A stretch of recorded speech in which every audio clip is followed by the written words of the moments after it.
여러분 안녕하십니까? 성경에 알려지지 않은 이야기들을 탐사하는 성경인물 탐구의 마이크 윤성교사입니다. 자, 오늘은 성경에 이방인이었지만 또 극적인 사건을 계기로 해서 하나님 나라에 아주 중요한 역할을 하는 여자 인물, 여자 장부라고도 할 수 있겠네요. 라합에 대해서 함께 살펴보도록 하겠습니다. 자, 라합이 과연 기생이었을까? 라합은 누구였을까? 여러분 준비되셨나요? 그러면 함께 가보시죠. 뿅! 성경 인물 탐구 18번째 라합입니다. 라합의 이 직업은 과연 무엇이었을까? 유대인 성경에 의하면은 미드라시 같은 데에 의하면은 여관업이나 식료품을 장사하는 사람이었을 것으로 그렇게 대부분 해석하고 있습니다. 그리고 성주, 그때 당시 여리고는 이중 성벽의 아주 대단한 그 도시였어요. 그래서 이중, 처음에 1차 성이 있고 그 다음에 외곽에 사는 사람들이 좀 있고 가운데 내부에 또 성이 있어서 그 아주 중요한 인물들이 가운데 살았습니다.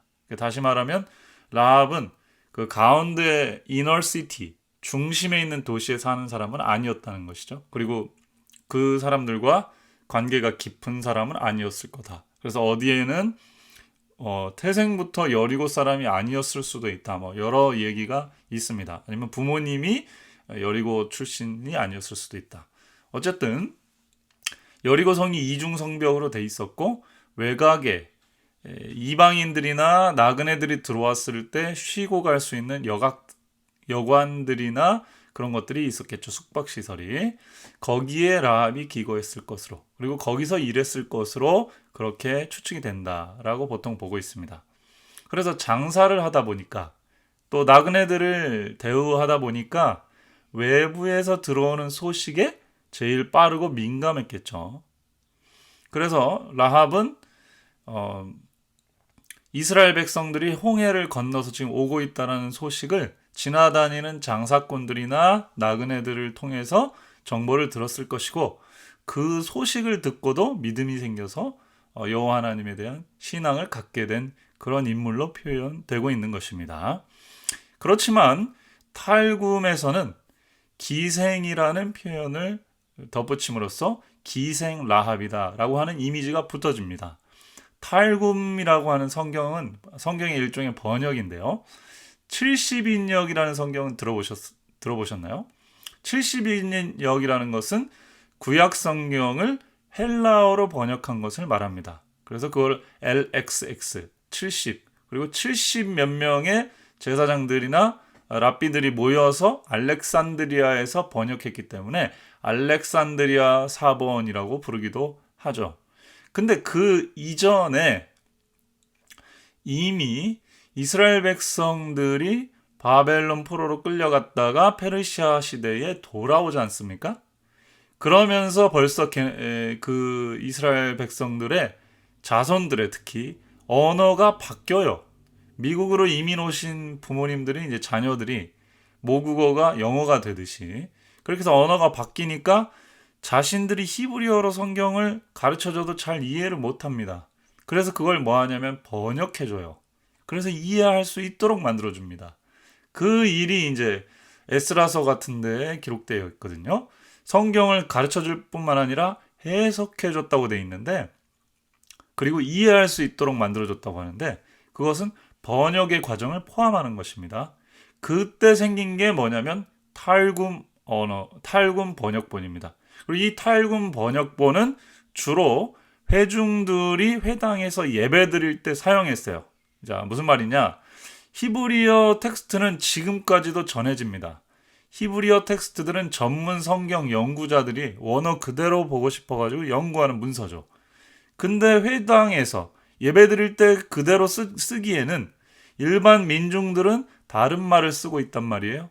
그래서 예배를 위해서 새로 생긴 번역본이 탈굼 성경이다 보시면 되겠습니다.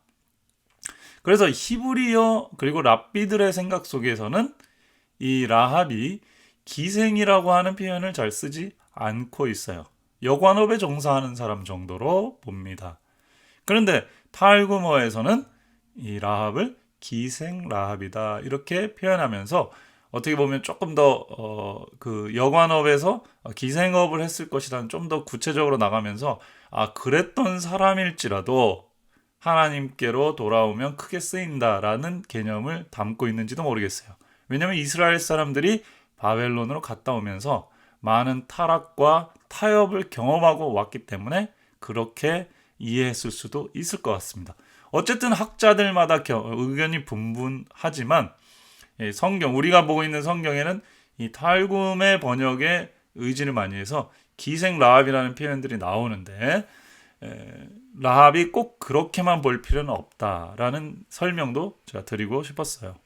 그리고 유대인들은 이미 라합이 이 정탐꾼들을 만났을 때 나이가 50살 정도, 그러니까 이미 나이가 어느 정도 된 사람. 왜냐하면 10살 때 출애굽의 기별을 직접 들었다는 식의 표현들이 나오고 있거든요. 그렇지 않았다면 젊은 라합이라면 자기가 태어나기 전에 있었던 일에 대해서 부모님이나 다른 사람으로부터 들었어야 되는데 그거보다는 라합은 나이가 좀 있었을 것이다. 이렇게 이해를 한 것 같습니다. 자, 라합은 유대인들 중에서 이렇게 이해되는데요. 3대 계종자 중에 최고다. 3대 계종자란 말은 누굴까요? 계종했다는 얘기는 다른 민족인데 이스라엘 백성이 되었다는 얘기거든요. 구약시대에는. 나아만과 이드로가 그 3대 계종자 중에 나머지 두 사람입니다. 그러니까 라합, 나아만, 이드로 이 세 사람이 3대 계종자인데 나아만 장군은 요단강에서 몸을 씻고 나은 다음에 하나님을 섬기겠다고 해서 이스라엘의 흙을 얻어가죠. 그러나 어쨌든 그러면서 자기 주인이 이 신을 섬길 때 자기가 옆에서 부축해주면서 좀 몸을 숙여야 되는데 이해해달라고 합니다. 어쨌든 개종을 한 건 사실이지만 완벽한 어떤 형태로 내부자로 돌아오지는 못했죠. 이드로도 비슷합니다. 모세의 사역을 도와주었지만 완전히 이제 이스라엘 백성의 종교를 일으키는데 협력한 것은 아니죠. 도와줬지만 완전히 동화되지는 않았습니다. 근데 라합은 다르죠. 라합은 완전히 다른 문화 혹은 직업 혹은 그런 그 배경을 가지고 있었지만 이스라엘 사람들하고 결혼하고 또 메시아의 계보를 이어줌으로써 온전히 내부자가 되죠. 그리고 여호수아 2장 11절에 보면 여호와 하나님을 너희의 하나님은 상천하지의 하나님이라고 고백합니다. 이 고백은 정말 하나님을 정확하게 이해하고 있는 것을 의미해요. 그래서 그의 고백이 이미 하나님의 백성이라는 것을 상징하는 정도로 완벽한 하나님에 대한 이해를 가지고 있었다. 그래서 유대인들은 3대 계종자 중에서 라합이 최고다라고 하는 생각을 갖고 있는 것입니다. 자, 라합이라는 인물의 의미, 그 사람의 주변에 있는 그 의미들을 한번 살펴보겠습니다. 라합은 두령 중에 하나와 결국 결혼을 합니다. 그런데 재밌는 것은 이제 어떤 문서에는 여호수아랑 결혼했다. 또 어떤 문서에는 라합이 갈렙이랑 결혼했다. 이런 이야기가 나옵니다. 결국 그 내용들은 정확히 누구랑 결혼했는지는 알 수 없지만 라합이 두령 중에 하나와 결혼한 것이 사실이다. 두령급이랑 결혼한 거죠. 왜냐하면 라합과 그 가족 전체가 구원을 받았는데 그 라합의 그 도움으로 이스라엘 백성들이 여리고를 조심스럽게 조용히 공격할 수 있었고 결국은 승리할 수 있었기 때문에 그렇습니다. 그래서 라합이 이 승리에 굉장히 큰 공을 한 것이죠. 나중에 두령 중에 하나와 결혼했다는 것이 그 급이 이제 맞게 되는 것입니다. 근데 신약 성경 마태복음 1장에 보면 라합이 살몬이랑 결혼했다 이런 표현이 나옵니다.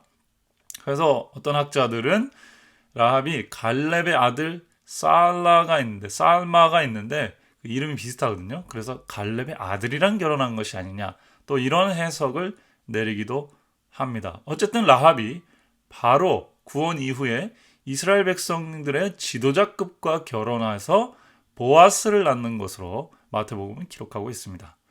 그 다음에 라합은 신약 성경에도 2번이나 언급된 여인으로서 히브리 11장에는 특별히 사라와 라합이 언급되어 있죠.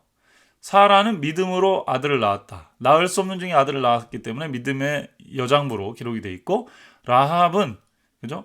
그 하나님에 대한 말씀을 듣고 정탐꾼을 영접했다, 이렇게 얘기합니다. 그래서 이 엄청난 믿음을 가진 인물이다. 이방인이었지만 듣고 믿음으로 그것을 실천한 사람으로, 그렇게 대단한 믿음의 헌신자로 그렇게 표현되고 있습니다. 그 다음에 이 라합에 대한 재미있는 평가들이 있는데, 제사장과 선지자들의 조상이 된다, 이렇게 말합니다. 왜냐하면 라합이 선견지명이 있는 사람이었잖아요. 그렇죠? 미리 볼주하는 사람, 상황이 어떻게 돌아가는지를 아는 사람이었어요. 그래서 이스라엘 백성들의 지도자들 중에 이런 예언자들을 특히 많이 배출한 사람이다, 이렇게 봅니다. 그래서 예레미야나 에스겔이나 여선지자 훌다, 이사야 시대 때 있었던 활동했던 여선지자 훌다 같은 사람이 이 라합의 집안에서 나온 사람이다, 이런 이해를 갖고 있습니다. 자, 이렇게 우리가 라합에 대해서 살펴보았습니다. 유대인들의 이 문헌을 잘 살펴보면 라합은 일종의 선지자인 것 같은 그런 표현들이 나와요. 적어도 선지자들의 어머니 같은 입장입니다. 여러분 한번 생각해 보세요. 여러분이 여러분의 평생을 이렇게 함께한 도시를 배반한다는 거, 그리고 한 민족으로 다시 들어간다는 게 쉬운 일은 아니었겠죠. 여자로서 더 당시에는 결단과 용기가 필요한 그런 행동이었을 것입니다. 그러나 이 라합은 여호와 하나님이 상천하지 하나님, 즉 온 세계의 유일한 참 하나님이라는 것을 너무나 정확히 알았기 때문에 이스라엘 백성이 저렇게 허름해 보이고 약해 보여도 하나님이 저 민족과 함께 하고 있으니 저 민족을 도와줘야 되고 우리도 저 민족에 들어가야 된다라고 하는 그런 용기와 결단, 판단력이 있는 인물이었다는 사실입니다. 그래서 라합이 이전의 직업이 어땠든 상관없이 이스라엘 사람들은 그 믿음을 바라보고 라합을 자신들의 문화의 중요한 인물로 받아들여주는 것이고, 신약 성경에도 예수님의 계보에 들어가는 사람으로, 그리고 당당하게 믿음의 영웅에 들어가는 사람으로 꼽아주는 것입니다.